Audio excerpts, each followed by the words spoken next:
I bought an audio file that can erase memories, but the last thing I heard was my own voice, begging me to stop. The narrator, Ayan, a lonely 24-year-old sound engineer, discovers a hidden listing on the dark web, memory erasing audio guaranteed. The seller's page is filled with warnings. Do not listen alone. Do not listen fully. Once erased, memories cannot be recovered. Ayan, suffering from traumatic childhood flashbacks, buys the file anyway. The file arrives instantly. No download bar, no metadata. Just a 3-minute track titled, Forget an Isura Wave. Ayan runs a sound check. The waveform moves unnaturally, like it's breathing. His laptop camera turns on by itself, recording him as he stares at the file. He hears a faint whisper from the speakers, even though the file is closed. Just play it. I can help. Ayan plays the first few seconds. A low-frequency hum causes the lights to flicker. Whispered voices say his name, even though he never entered personal info on the dark web. He stops the audio instantly, but for a moment he forgets where he put his phone. The audio replays itself. His headphones lock tight on his ears like hands. He sees a shadow standing behind him in the computer screen reflection. When he turns around, nothing is there, but his memories of the last 10 minutes vanish. A message appears on his desktop. You listened once. You must finish. Ayan wakes up the next morning and can't remember his best friend's name. His apartment layout changes subtly. A door appears where there wasn't one. Voices whisper from that new door. Your forgotten memories live here. His childhood photos fade. Faces disappearing from the frames. The audio file regenerates whenever he deletes it. He begins hearing the audio even without headphones, inside his skull.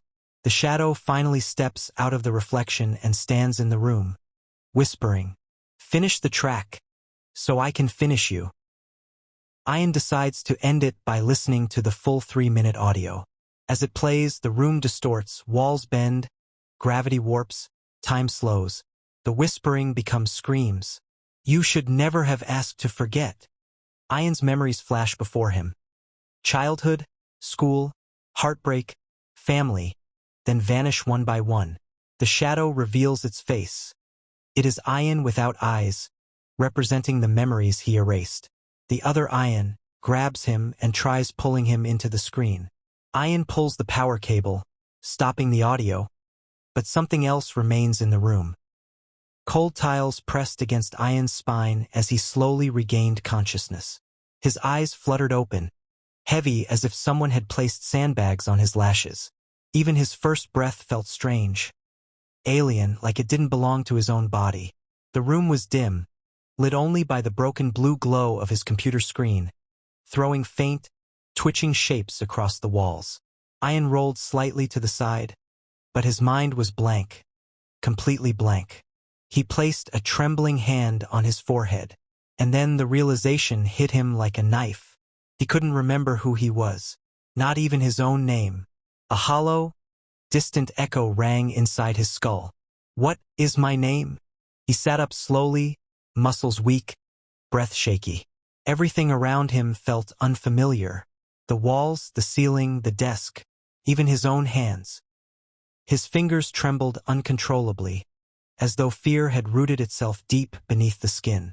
For a moment, it felt like he wanted to scream, but his throat produced nothing, just dry, broken breaths. The room was too quiet, too still, like someone else was listening. Then he noticed it, a mirror leaning against the far wall, and there was someone sitting in it, a silhouette, a shape that looked like him, but blurred. Ayan slowly lifted his head, and the figure in the mirror lifted its head too, but not in a natural, human way. It moved in sharp, abrupt motions like a glitch in reality. A sudden shock tore through Ayan's mind, like something was crawling through his memories, searching, erasing. Then the reflection spoke. Not loudly, not softly, but with a voice that slid straight into Ayan's bones.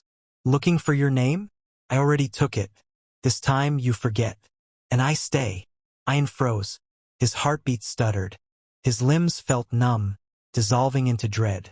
He could feel something, someone, filling the last empty corner of his mind. Someone from inside the mirror. Someone ready to take his place. Ayan blinked hard, trying to steady his breathing.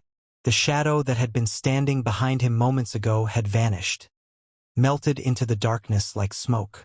For a moment, he felt relief wash over him, until he noticed something far worse. He looked into the cracked mirror again. His reflection was still there, but it wasn't matching him. Ayan stood perfectly still, his arms hanging at his sides, chest trembling with fear. But inside the mirror, his reflection slowly, very slowly lifted its head. Its eyes, darker than before, locked onto his as if they were alive. Then, without Ayan moving a muscle, the reflection tilted its head to the left, almost curious, almost amused. Ayan's heartbeat thundered. His throat tightened. He took one step back. But his reflection didn't step back. It stepped forward, closer to the glass. Its face twisted into a cold, unnatural smile, one Ayan had never made in his life. The corners of its lips stretched too wide, too stiff, as if someone else were pulling the skin from inside. Ayan's breath hitched. The reflection's hand slowly rose, pressing against the inside of the mirror. From behind the glass, the surface fogged around its palm, as if something breathing and warm was trapped behind it. A faint sound came, a slow scraping from the other side of the mirror. Ayan realized with horror, the shadow wasn't gone. It had simply moved into him, or worse, into the reflection. And now the reflection wanted out. Ayan stared at the mirror, frozen in place. His reflection, now moving with a life of its own, stood inches away from the glass. Its eyes were dark hollows, filled with something ancient and wrong. The smile it wore was no longer human. It was stretched, strained, as if the face was learning how to behave like a person. Then the room fell silent. The air grew heavy, thick, like the space around him was holding its breath. Ayan slowly whispered, voice trembling, "What are you?" The reflection's smile widened, not with joy, but with understanding. And then, without Ayan opening his own mouth, the reflection's lips moved. A deep, distorted voice crawled out from the glass. "You erased too much." Ayan flinched. The sound wasn't coming from the room. It was vibrating inside his bones, echoing from inside his head. The reflection lifted its hand again, dragging its fingers slowly down the inside of the mirror. With each movement, the glass groaned like something alive. The reflection leaned closer, its face pressing against the glass until cracks formed around its cheek. Its eyes glowed faintly, like embers buried deep in ash. Then it whispered again, "I am you now." Ayan felt a sudden rush of memories, blurred fragments, flashing through his mind, faces he couldn't recognize, places he didn't remember visiting, screams that didn't belong to him. It felt like someone had taken a blade and scraped huge pieces out of his past. The reflection laughed softly, the sound hollow and broken. "You tried to forget," it said, tapping the glass from the inside. "And every memory you erased became me."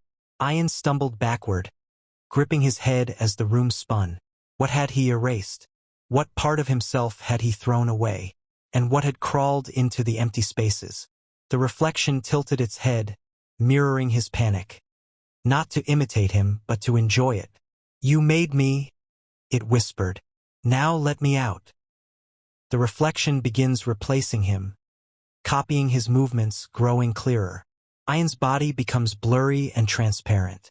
The mirror version steps out into the real world. Final shot. The mirror Ayan smiles at the camera, whispering, "Your turn to forget." Screen cuts to black. A new file appears on the viewer's screen. Forget_you, 2.wave.